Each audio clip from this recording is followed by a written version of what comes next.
Sport has the power to build strength and confidence, heal, inspire, and bring communities together. This is Level Playing Field. Hello and welcome to Level Playing Field. I'm your host, Greg Westlake. Later, we hit the ice at the Canadian National Blind Hockey Tournament to see the first ever all-women and girls blind hockey game. But first, we head to the snow in Canmore, Alberta. When it comes to sports that push athletes to the limit, few are as demanding as biathlon. Not only do you test your endurance on the cross-country ski course, but in an instant you must steady yourself and shoot a rifle with pinpoint accuracy. There's a beauty in the balance, intensity, and stillness of the sport. And in our first story, we meet an athlete who has risen to the top of both parabiathlon and paranordic skiing. This is Mark Arendz.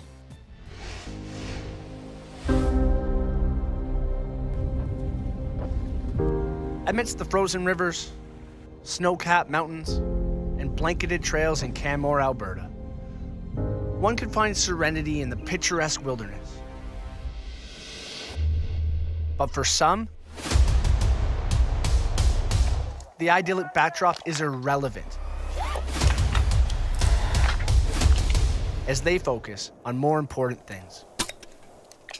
Mark Arendz is at home on the shooting range at Canmore's Nordic Centre, where he shoots well, very well.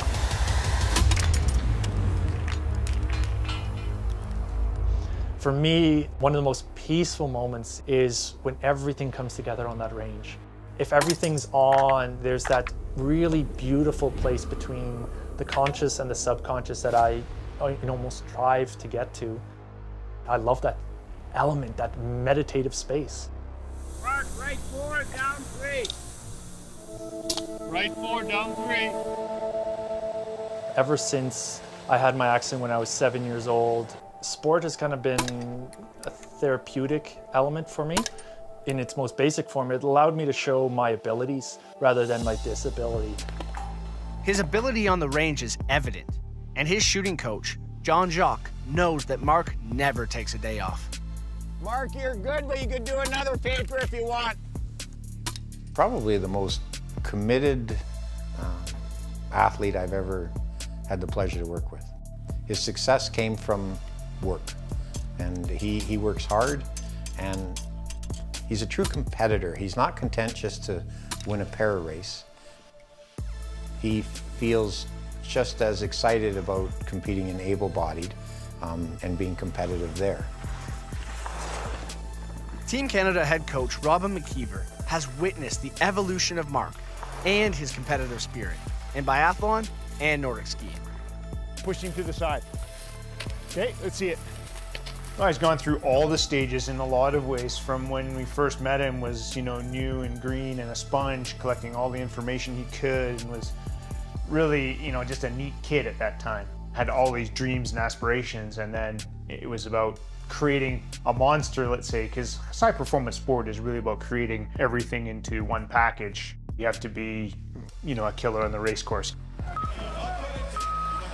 And that killer mentality was on full display during the 2018 Winter Paralympic Games in Pyeongchang. He entered 6 races. He got 6 medals. As the coach, the funny thing is that's amazing, but at the same time, me as the hard-ass coach I am, was about picking apart where he actually could have done better in each race. He picked those pieces and then went back to refocus and change his strategy going into every race. We just had the main races for our able-bodied team were not that long ago, and Mark was competitive. He was, the 8th man in Canada in able-bodied, which means he would have qualified to go to Europe. So where did this relentless drive come from? Mark credits his upbringing on Prince Edward Island, working on his family's farm for instilling the relentlessness he exudes today. So a big part of growing up in PEI was I lived on a family farm, and since I could, or even before I could walk, really, I was my dad and mom were carrying me around the farm and trying to help out with different chores, and as that grew, my responsibilities grew, but also my ability to help out. And it was kind of Yes, it was the place where I had an accident when I was 7 years old and lost my arm, but it was also a place that allowed me to still work on all these little different challenges. Yeah, at an early age, they learned how to work hard. His parents, Yanni and Johan, saw that spark to succeed when he was very young. He always tried to fix things or make things better or tweaking things or, you know, and he was very crafty and always using tools, and they were always kind of playing, but it was work at the same time. And as Mark mentioned, when he was 7, an accident while helping out on the family farm resulted in his left arm being amputated above the elbow. While recovering in hospital, Mark recalls something the doctor said that stuck with him. They actually thought it was a really good age for this to happen, or a better age for this to happen, considering the circumstance where I was old enough to understand what had happened, but young enough to quickly adapt. And I think that was part of it. I was just going to be a kid, and that's what I did. And then that's kind of when I stepped into the sport as seeing an opportunity. You know, I still have two good legs, might even be lighter now, so I can just run faster. And that's kind of where sport for me just took off. Which led to Mark discovering biathlon with his younger brother, Menno.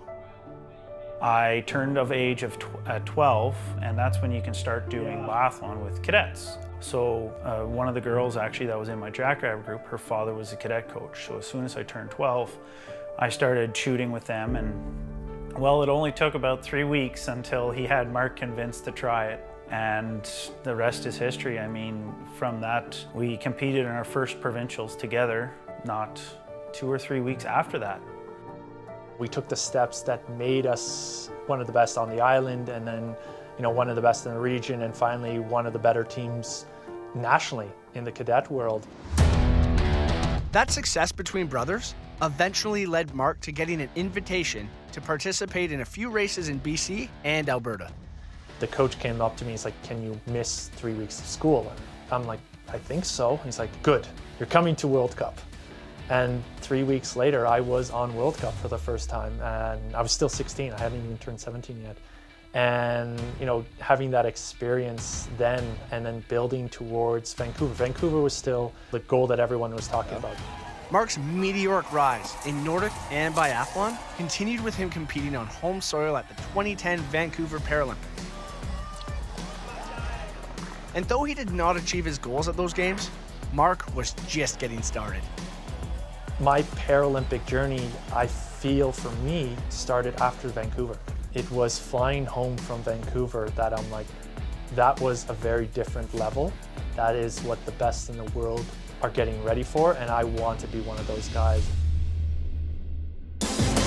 You're watching Level Playing Field. Welcome back to Level Playing Field with Greg Westlake. Sport Explained, Para-Biathlon. Para-biathlon is a heart-pumping winter sport that balances speed and precision. In each race, skiers must traverse a course, stopping once per lap at a shooting range where they fire 5 shots from a rifle, attempting to hit 5 targets 10 meters away. All athletes compete in sprint, medium, and long distances. The loops often vary from 2 to 2.5 kilometers in length, totaling around 6 to 15 kilometers per event. Athletes are divided into 3 categories: stand, sit, and visually impaired, with a total of 15 classifications. Blind athletes in the B2 and B3 race with guides, while sit skiers often use a different course than the stand and VI competitors. In para-biathlon, all athletes fire in the prone position. However, the targets are different depending on your sports class. For sit and stand skiers, they must hit a 13mm bullseye, smaller than a dime, from 10 meters away using a biathlon air rifle. Partially sighted athletes see with their ears. When the skiers arrive at the range, they adorn headphones to listen to frequencies from their electronic air rifles. Utilizing the laser in the gun, athletes can recognize while aiming. The higher the pitch, the closer the athlete is to the target. The bullseyes are 21 millimeters in diameter, nearly the size of a wine cork. If an athlete doesn't hit the bullseye, they have to ski a penalty lap of 100 to 150 meters in the short races, or face a time penalty of 1 minute in the longer distance events for every missed target. Now you're locked and loaded and ready to hit the powder. Before the break, we met Mark Arendz, a para-biathlete and Nordic skier whose skill and focus led him to the Paralympic Games in Vancouver. A huge accomplishment for sure. But as we learned, he was just getting started. In Canmore, Alberta, amongst the opposing Rocky Mountains, lies a 7-ton blue granite sculpture of a head, referred to as the Big Head. Inspired by the town's name and a reminder for locals to keep grounded, Paralympian Mark Arendz needs no reminder. Silver medalist representing Canada, Mark Arendz. Despite winning 2 medals in the 2014 Games in Sochi, followed by a Winter Paralympic record 6 in Pyeongchang, along with seemingly countless other medal finishes and accolades to his name, Mark never sought out the spotlight. But when you put up the results that he does, the spotlight quickly finds you, whether you like it or not. There's definitely elements that I don't enjoy as much, but I see that it's the opportunity to get the message out there and inspire people to follow their dreams. For his parents, Yanni and Johan, the public recognition still takes some getting used to. It's still a strange feeling, right? Yeah. Strangest thing was, we realized that when we were in Vancouver. We were sitting there in the tent, and they were warming up, and he came by, and all of a sudden, somebody raised, "Go, Mark!" And both Joe and me kind of got up and looked down there like, who is that? Because we figured we should know that person because that person knew Mark. Yeah. So we had no clue who it was, but it was like, that was the first time like, oh, other people know him too. While he may rather spend his time on his own, running the snowy trails of Canmore, Mark understands that being in the public eye affords him more opportunities to give back to those who have helped them along the way. After the accident, the community came to my help. A story that kind of really spoke to me. The day after my accident, a dozen people from the community showed up, or across the island even, showed up to the farm just to help out. And some of them had never been on a farm. And I think that was my first glimpse at what community was, like just helping. They had heard about the accident and were here to help. Down up. Down up. Yep. Team Canada's head coach, Robin McKeever, saw Mark's desire to help others after his impressive showing in Pyeongchang by sharing the glory of his win with others back home. Going back to, PEI and going back to the place where it all started for him right after the games to celebrate with the hospital with his medals was really key. And it wasn't even about him, it's just what he wanted to do. It's his way now of giving back to PEI and the place where he came from, and that just sets a tone of who he really is. PEI is also celebrating Mark's unique accomplishments, renaming the sole provincial ski facility on the island the Mark Arendz Provincial Ski Park, something his brother Menno and parents did not believe at first. When I first heard, I thought it was actually a joke. I didn't a million years think that they'd actually rename it the Mark Arendz Ski Park.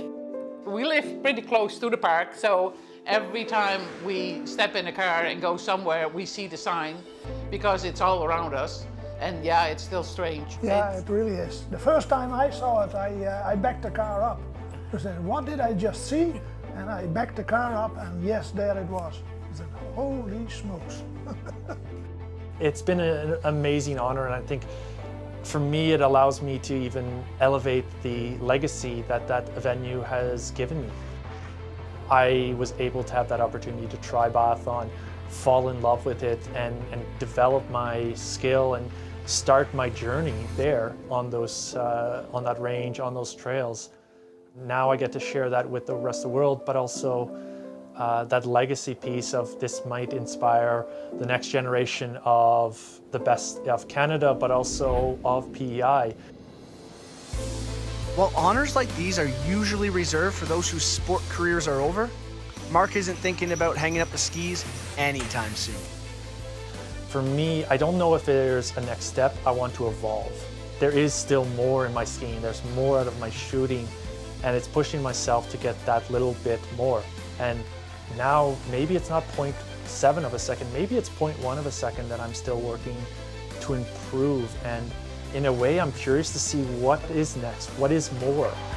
2022 gold medalist and Paralympic champion, Mark Arendz. Mark's list of accomplishments continues to grow with his recent performance at the 2022 Paralympic Winter Games in Beijing, where he racked up 4 medals, 2 bronze, a silver, and even a gold. But up next, we're a part of history at the annual Canadian National Blind Hockey Tournament, so stay with us. You're watching Level Playing Field. Welcome back to Level Playing Field with Greg Westlake. After a 2-year hiatus, the Canadian National Blind Hockey Tournament was back in 2022. While there was a lot of excitement surrounding the return of this annual event, the spotlight remained firmly focused on growing the women's game. Let's put our hands together for the participants in the first ever women's blind hockey game.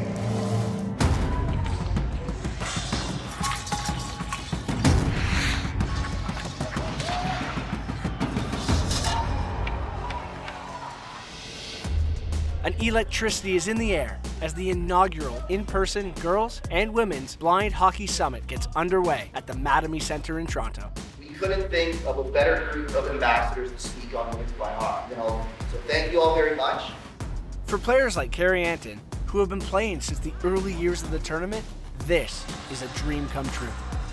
I would have never imagined it in my lifetime, just because of the numbers of women that we had coming out in those days, even 10 years ago. This is absolutely fantastic and proud, and it does get me teary because I know now that women's blind hockey will not die. The summit headlined Canada's blind hockey tournament weekend with the first ever all-girls and women's game.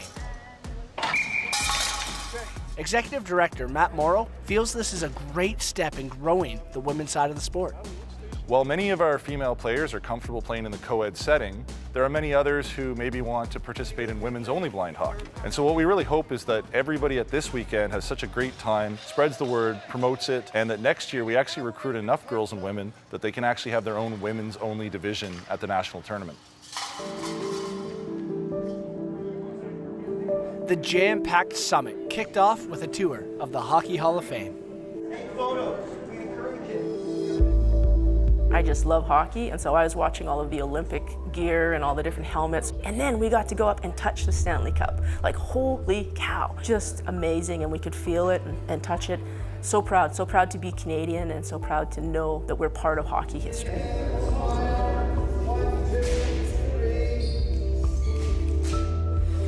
After touching hockey's holy grail, the players went back to the rink to lace up their skates for a practice with blind hockey ambassador and 2-time Olympic gold medalist, Natalie Spooner. It's huge. You know, women have come here from all over the world, really, to play in this tournament, and to have an all-female team, I think, is amazing. It just really shows how far the sport has come, and I think, this is really only the beginning, and it's going to keep growing and keep getting more popular, especially now that there's a lot of youth at the event too, and starting from those young ages and getting them involved. For 13-year-old Mary Ellen McKeechan, getting to learn from Spooner is a memory she will never forget. That was the coolest thing I could have ever been part of. It was so cool to see her and to talk to her, and she's such a nice person, not only to play with, but to just talk to, and to have her in the dressing room was the coolest thing ever.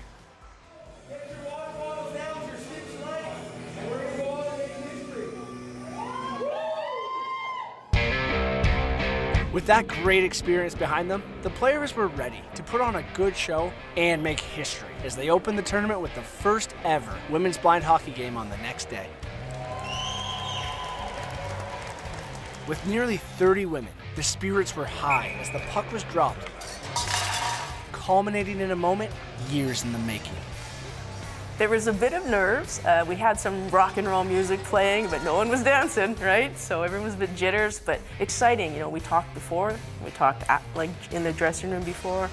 We really got our wits about us, and we went out there and knew we were doing this for fun and knew that we weren't serious, but we were serious in a competitive way.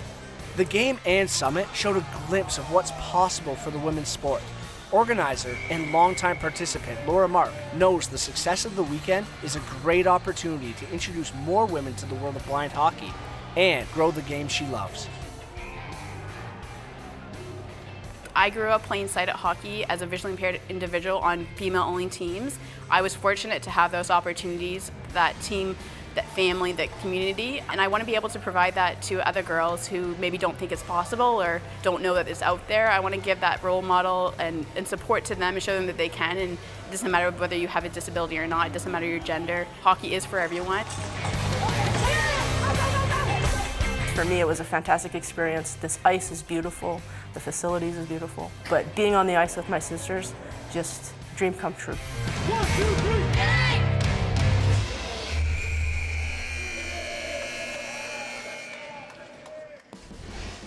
Blind hockey has always been a mixed gender sport, but this summit demonstrates the women's game is primed for development. All it needs is the spotlight to grow. Until next time, I'm Greg Westlake. Thanks for watching.